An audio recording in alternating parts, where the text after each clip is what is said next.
محمد وطريق من قدس زوجه فريقا أم آذى أهله صديق عايش في الفتنة العتيقة ويقول لك شيعتي علي.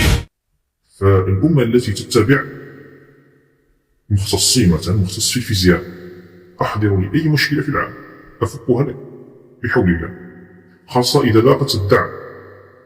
يعني تكون وحدك وما عندك إمكانيات كثيرة، والله عندك أمور يعني كثيرة، كلما كانت الإمكانيات أفضل. لهذا قلت لكم يجب التعاون مع السفارات أو مع الأنظمة وليس مع الشعب. الشعوب هذه نحذرها فقط. أما اللعب السماوي هذا الذي دخل علينا وبسببه ستتغير الأرض والفصول والزراعة والحياة، والخطر الأكبر هي الأمراض والفيروسات وأمور كثيرة.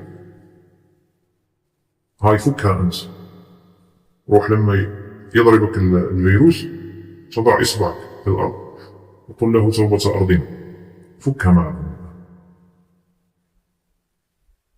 هنا نحتاج إلى وضع الرجل المناسب في المكان المناسب.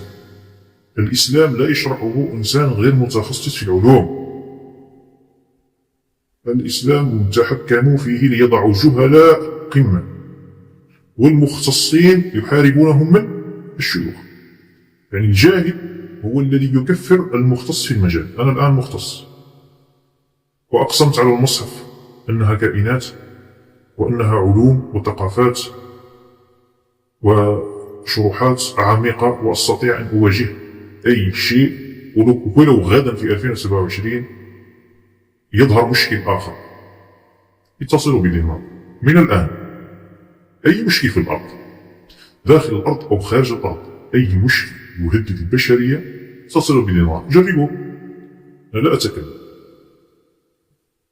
أنا أبرهن.